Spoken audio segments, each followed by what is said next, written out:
Myself, AWS, Azure and Oracle certified professional and Microsoft certified trainer.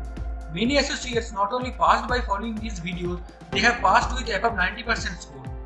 If you have missed OCI Foundation question series videos or Oracle Autonomous Database Specialty Exam question series videos, I highly recommend you to please watch those videos. To encourage you for the free certification, we have started a giveaway where you can participate for free and win exciting rewards while preparing for the certification exam. Don't miss to click the I button at the top right corner to know the steps. Links available in the video description as well. If you are new to this channel, please subscribe and press the bell icon now. Let's start. Question 51. A customer launched a compute instance in the virtual cloud network which has an internet gateway, a service gateway, a default security list and a default route table. The customer opened up port 22 in the security list attached to the compute instance subnet.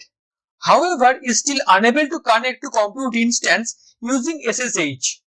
Which action can resolve this issue? And the options are A. Modify the security list associated with the VCN subnet in which the instance resides. Add a stateful egress rule to allow ICMP traffic in addition to port 22. Option B. Modify the route table associated with the VCN subnet in which the instance resides. Add the following route to the route table.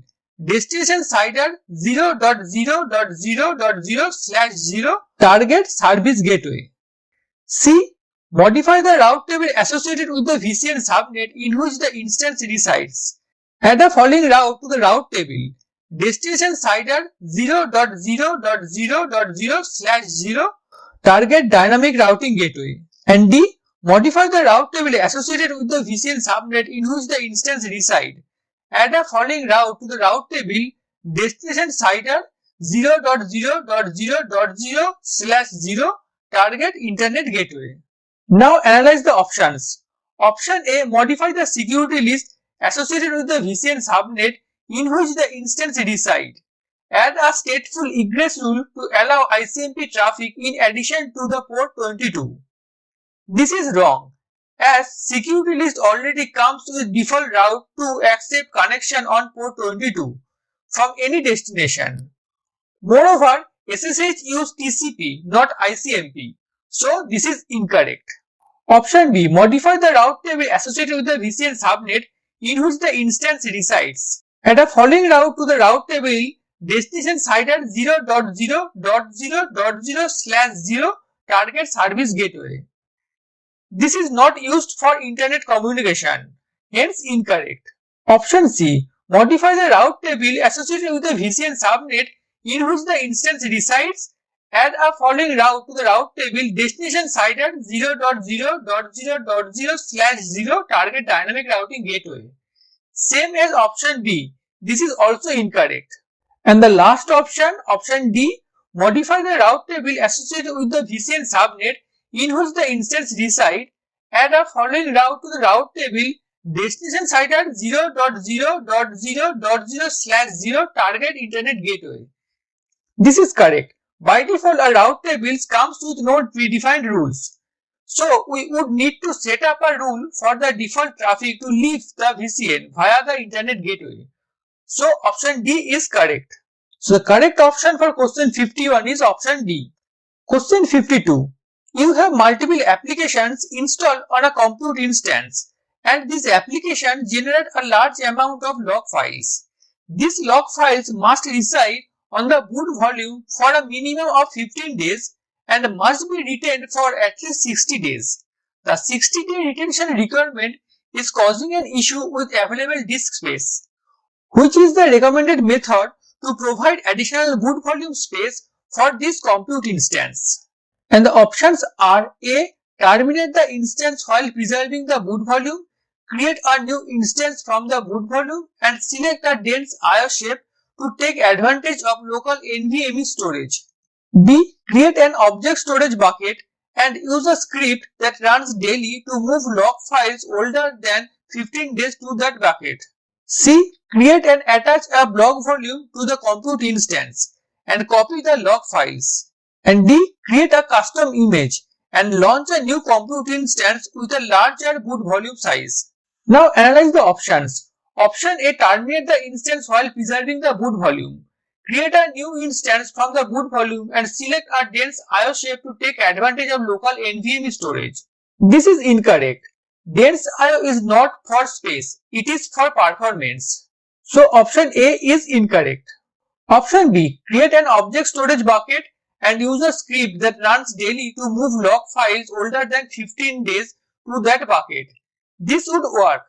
If the issue is with disk space, then you can use object storage bucket to move log files. So option B is correct. Option C, create and attach a block volume to the compute instance and copy the log files. If you copy the log files to the block volume, you still have a copy of the log files in the boot volume.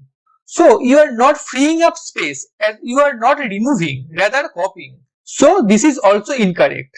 Option D, create a custom image and launch a new compute instance with a larger boot volume size. This will work, but you can resize and change the volume performance of the attached boot volume. Not needed to create a new instance. Moreover, in this question it is mentioned this compute instance. So if you create a new custom image, then it would be different instance.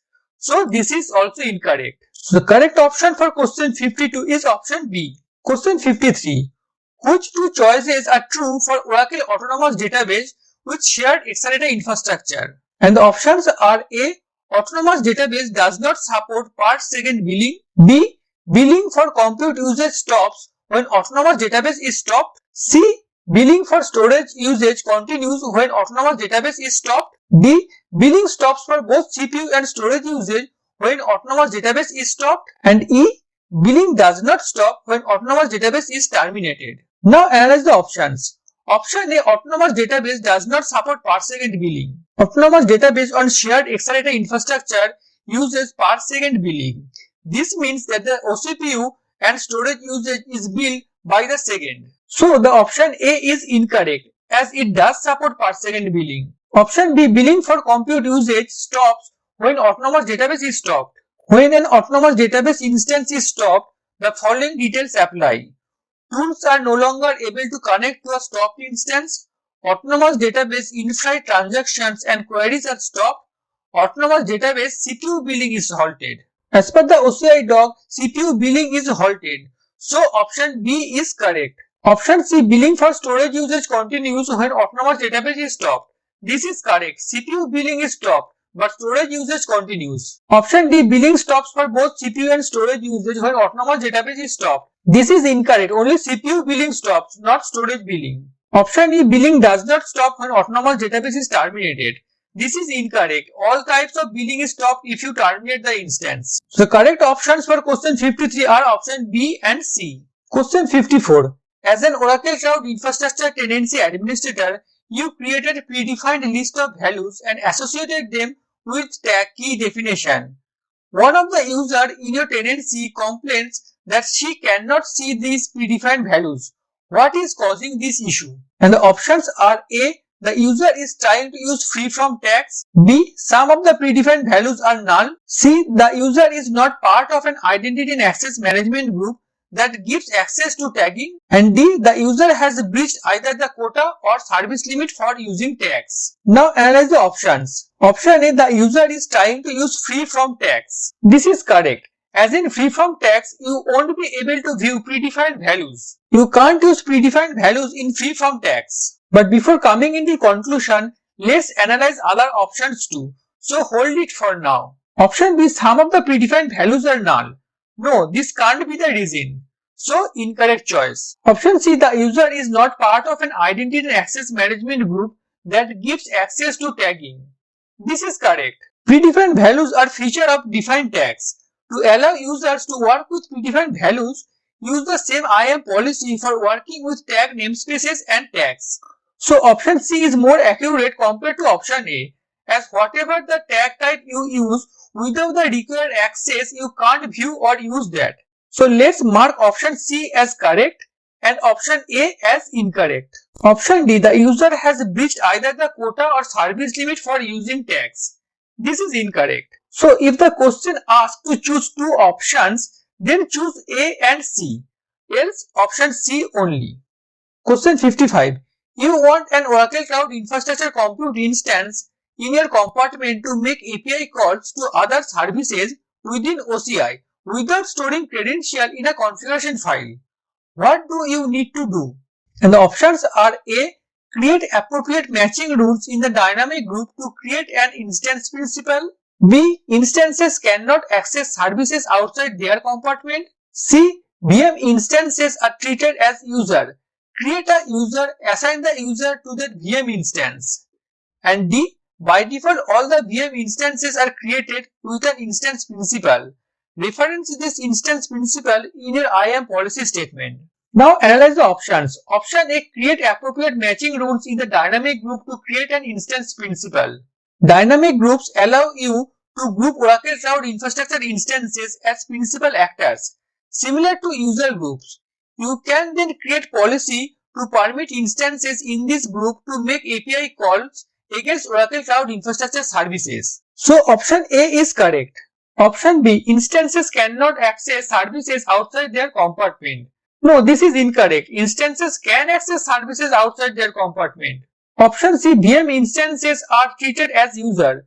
Create a user, assign the user to the VM instance. This is also incorrect. Option D. By default, all VM instances are created with an instance principal. Reference this instance principal in your IAM policy statement. Instances are not automatically created with an instance principal. You need to authorize the instance as principal, and the dynamic groups is the way to do it. So option D is also incorrect. So correct option for question 55 is option A. Question 56. Your application front end consists of several Oracle Cloud Infrastructure Compute instances behind a load balancer. You have configured the load balancer to perform health checks on these instances. What will happen if an instance fails to pass the configured health checks? And the options are A. The instance is replaced automatically by the load balancer. B. The instance is terminated automatically by the load balancer.